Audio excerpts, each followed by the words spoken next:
What's up everyone? Today we are reacting to Seeing Red by Architects. Architects is a band who in the last couple of years have been struggling with their fan base kinda.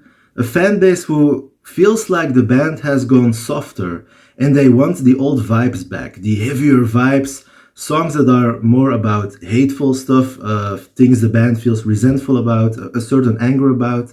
And that's what the song is about. That's why it's named Seeing Red. So let's jump into the song, let's break it down and let's react to it.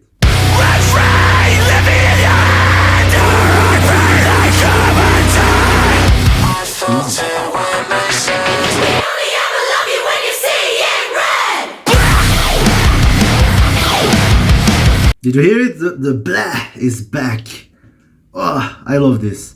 This song starts with kind of a callback, something, it almost feels like directly, that they're talking directly to the audience, their fan base. Rent-free, living in your head, R.I.P. They commented, I felt it when I said, I only ever love you when you're seeing red. Basically, the fans only seem to care about the songs when they're angry, heavy as fuck, and then they bring back one of their classics, the blah. So, wow, I said it cool. The blah, which is something that Architects Sam Carter has really popularized. It's kind of his thing, and a lot of bands do it these days or have done it. I feel like the blah trend is kind of past. It's kind of a critique on other bands also. It's a reason why they have not done a blah on their last albums. And I can totally understand that. Like, imagine you have this thing, this trademark thing that you do, and then all of a sudden other bands are doing it, and you're just like, oh, seriously? Let's listen to it again, because this is an important part. It also introduces those group vocals, which I think is the fan base talking. So let's listen to it again. It's just, I love this intro. Just, bam, it jumps into it.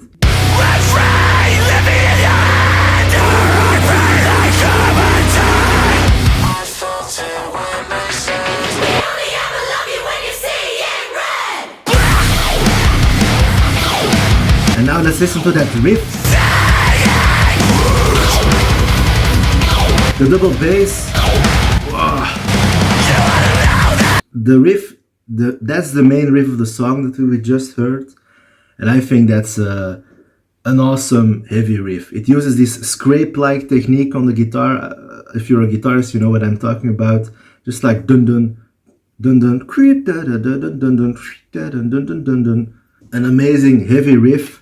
This song is for me is heavy in an ironic kind of way. This is basically the band being like, you want us to be heavy? Here you go. We're heavy.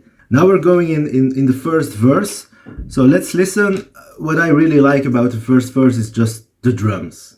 So let's focus on that while we listen to the first verse.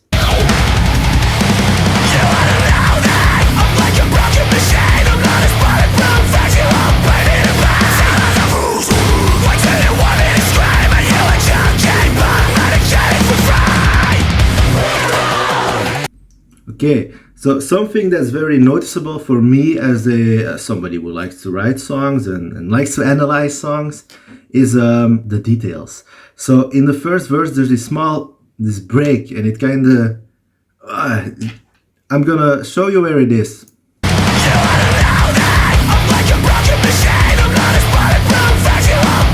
Here.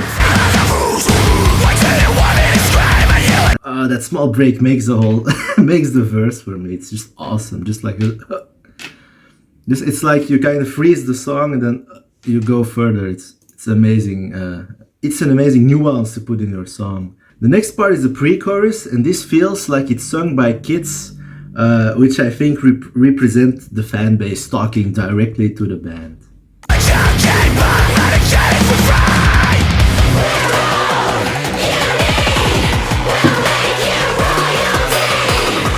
Basically, they'll make the band.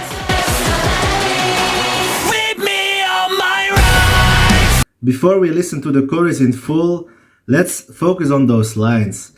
We'll make the best of enemies.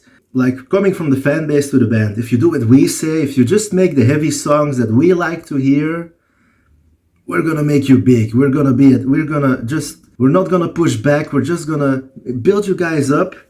We'll be the best of enemies. And why they write it as enemies is because this is not lying in the same interests as the bands. If you're a creative person, you want to explore, you want to grow. And for a band, this means growing your sound. That's not what the fan base wants. That's what this song is about. Let's keep listening. The chorus.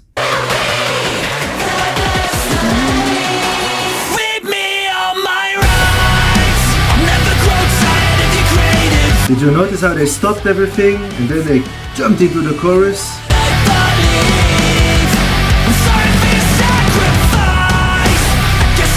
I love a dum dum bah.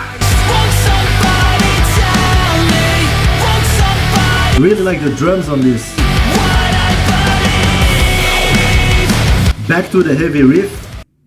Okay, so things to notice about the chorus. There's this drum break, this doom doom. I'm gonna go back to that part. I love that.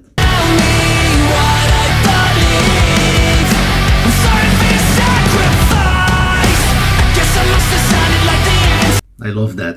I love that. I just love those details in songs. Also, we're gonna listen to the chorus later in the video as well as we listen further into the song.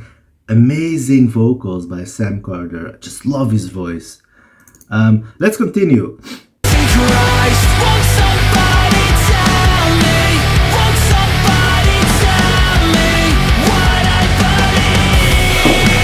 The heavy riff is back. I'm gonna pause it here also because there's something in the background during this part which helps it build. It's a classic technique used a lot in metalcore and really popularized by I feel like producers like Joey Sturgis. The use of a riser. Let's listen to it again and notice how in the background there's this sound going. It's kind of like white noise building up. Listen to that.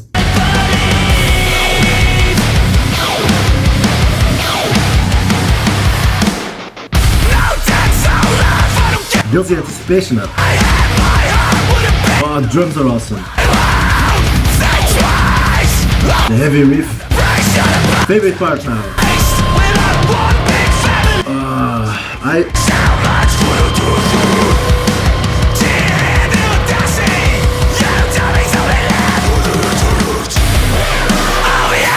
I love parts like that where they strip it down to just drum and bass and just also on the vocal there's like this kind of more like a radio type of effect on it.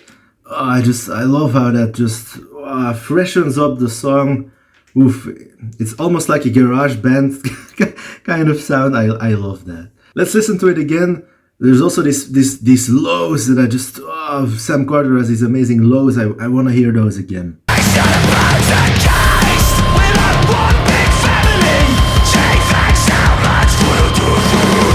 That's cool.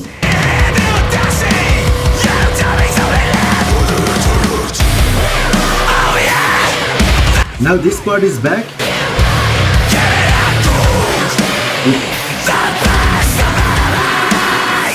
It's kind of like a call and response part now.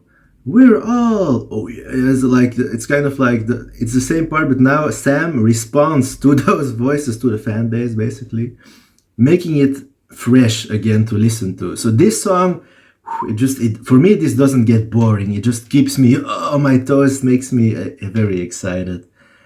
It's also the coffee that I'm drinking probably that gives me like, ooh, okay.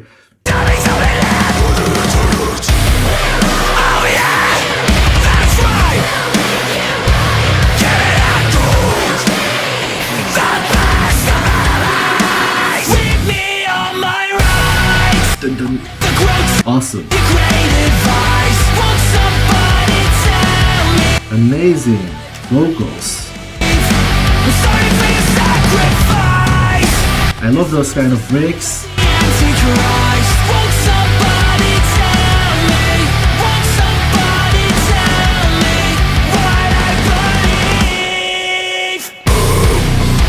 It's breakdown time now. And this is a classic Architects breakdown. For me, a classic metalcore breakdown.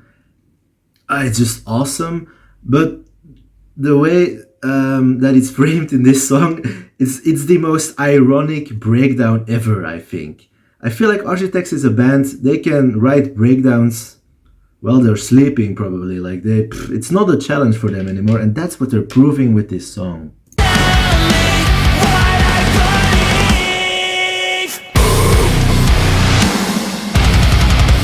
I love those.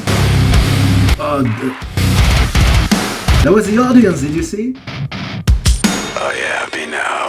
Run free! R.I.P. Love that. I felt That's awesome.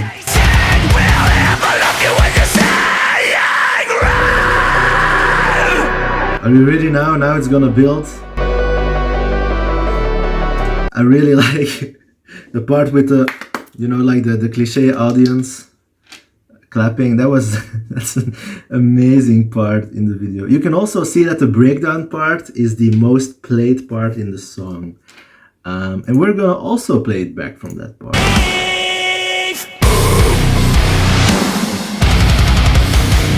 Very machine gun-like.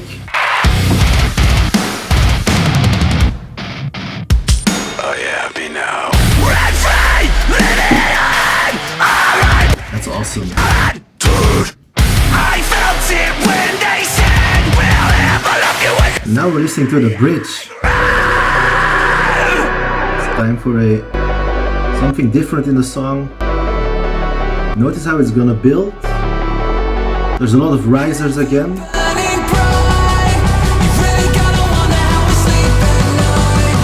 The riser in the background, it's gonna...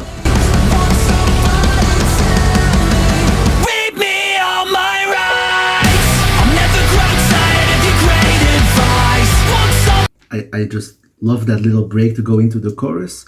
And also notice how there's a new lead in the chorus. There was also a riser in the previous part. Notice how it goes up in pitch and it really adds energy. I'm gonna start it from there.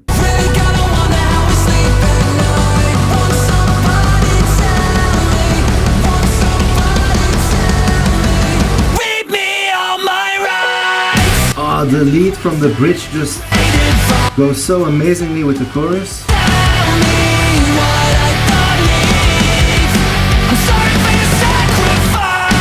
Oh, they don't do the drum thing now.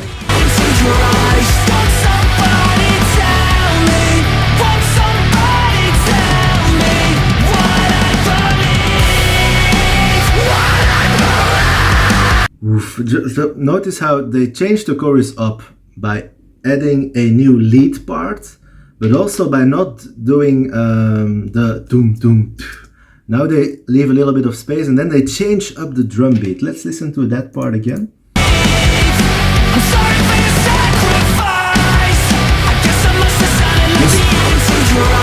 A different drum beat.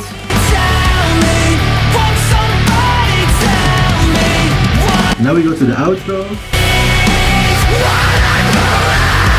Those new elements. Because it feels huge. Singing.